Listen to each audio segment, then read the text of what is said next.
of how it's promoted through the media, whatever media it is, to anybody, because I think we're dealing now with a generational gap in terms of how people view this. Is anybody from Dan? Do you want to take this? No. And then we'll answer that, and then the man in the blue will be the last question. So. What we're talking about here is it's not that cars are bad. It's almost like that we just use them too much. It's like medicine. Pills are good, but don't take too many of them. And we don't have any organization. There's no alliance between the transit agencies, the car share companies, the dynamic ride-sharing companies, the dense urban development companies that promote living close to where you live. There's no multi-mobility organization. There's no industry. There's no collaboration. So until there can be some sort of form, I think, of bringing all these interested parties in promoting a multimodal, smart, intelligent future together, you can't get the traction that you need to get the programs together for the kids and all the things that needs to happen, whether it's going on to MTV or showing how this new world can be. In the cities, people will be more like Tarzan, swinging from mode to mode to mode. It'll be a great life, and you can have the Corvette when you want it. But we don't have any ability to funnel money. It's just all this free-for-all, piecemeal, non-industry, gets no stimulus money. It's just completely not connected right now. So I would, I'll go to your question last, but I would say, as someone in the media, that it's the media oftentimes is a reflection of things that is happening. So I would leave you with this. Today, when you go home, maybe you should map your own mobility. Do you drop your children off at school? Maybe you should stop doing that. Maybe you should start thinking about the habits that you have formed and the habits that you show your children. Certainly, you could have a big public service announcement about not doing this anymore, but I think that I think Dan's right. We work in silos right now, and the only way that those silos get broken down is when we start talking to each other, because I think that is the big challenge right now, is we have all of the pieces of the puzzle. It's just that the puzzle doesn't fit together very well. So to the man in the blue, your last question. Thank you. My question is a general one, but maybe perhaps most particularly to Dave Burdish, Robin Chase, and Dan Sturgis. To what degree do you think about the political process and the fact that these new technologies and these new interconnectivities are still dependent on public infrastructure, which is a heavily politicized process, costs a lot of money. We're still driving around in cars, sharing roadways with big trucks, which, if we're going to drive tiny little cars, makes even less sense than it does that we're driving any size car sharing a roadway with large trucks. So to what degree do you engage in the process with public officials, with politics, with thinking about how we really upgrade our infrastructure and pay for it and make these changes, especially when we've got a lot of powerful vested interests in the way that things are right now? And maybe, Dave Burdish, since you represent a company that is a very established company that made, motor cars are dependent on concrete. So how do we talk to? The one group that we don't really have represented up here is public policy, is a policymaker. So, Dave, do you have a comment about? Well, it's obviously automobile companies and the policymakers. They have a wonderful relationship. Especially when it comes to cafe and good things like that. But I will say this, so I can only answer for this particular piece of our business where we have a project and where we've been trying to learn with people like Susan and Robin. When I worked on Tiger with Judy, and when I worked on all these on the proposals from the stimulus package, I was just a player. I just want to be part of it. Part of the partnership is understanding what you can do and what you can't do, and being humble. And when it came to that, I just wanted to help Judy as much as I could.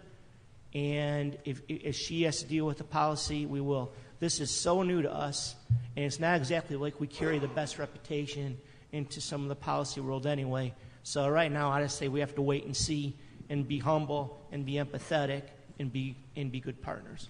Well, that's... Just quickly, I would say I think that myself and Robin and Dan probably feel like we spend an inordinate amount of time talking to policymakers. We'd rather be really making money, just the fundamental market to consumer to clients piece of it. But we spend a lot of time. One of the reasons I think Zipcar was so beloved is that it was able to succeed without a speck of any other help, and I think that was relatively unique. And that as we talk today, we realized that there's this totally interconnected system. I have been doing a lot of policy work, and part of my push is one of the things that I'm thinking Dan and Dave would love, which is that, similarly, that today, to get a new car on the road costs about $1 billion for the factory, the parts, the whole piece, the regulations, and that there isn't an opportunity for these little tiny small cars to even get developed. And I've been pushing in Washington recently to, if we think of reducing the barriers to entry and making a platform for participation, so around this realm, that we should have a small volume set aside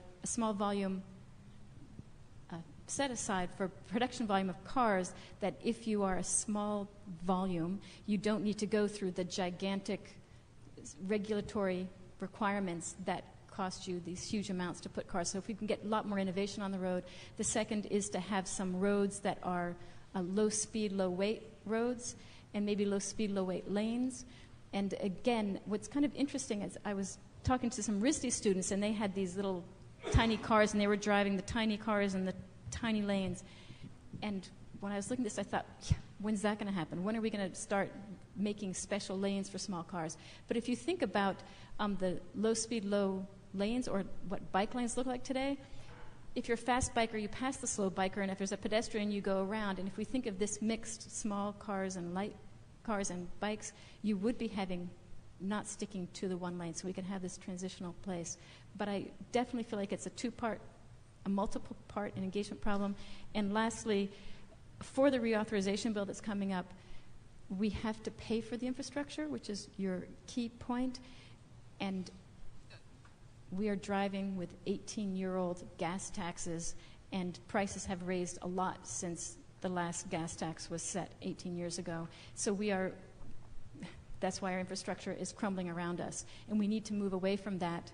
And my hope is that we'll move away from that in a method that puts the cars pay their real costs, as should everyone else, and that those costs are overt and in people's faces. And I think that's what will really force this transition between what do we want to invest in, and as a country for infrastructure, and as individuals for assets. And I always think economics will do it. And as Sue points out to me, since this is her conference, it requires options for people to have an option when that price gets set. Great. So it looks like, Dan, you're going to have the last word, so you've got 2 minutes. Last word.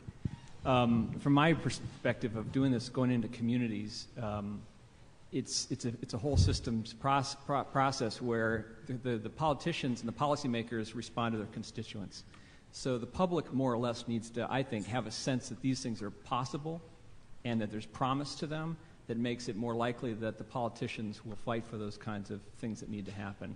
But it's to create change. You can create a better way for people to live, but people they're accustomed to what they know and what they do every day. And sometimes there has to be some policy, the raising of the gas taxes or something that kind of makes them uncomfortable with the current status quo.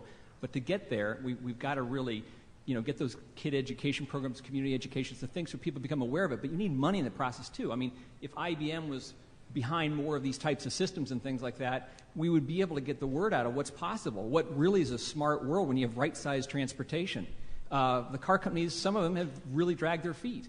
But and so we're looking but there's more money. There's new ventures. I mentioned Better Place. I know of other companies that are coming in this space that are big companies that are really saying, hey, car ownership doesn't have to be what it is right now, and it can all change. And so more money in the space is music to my ears. Great. That's going to have to be the last word. I wanted to say one last thing. Again, going back to this point, is that we can make big change. We can talk about global challenges, but you can also look at how do you get home tonight? And what is one thing that over the next week you could stop doing that would change your own mobility pattern, because you all have the power to actually start making those kinds of changes. So I want to thank all of the speakers, the panelists on the board. Thanks very much.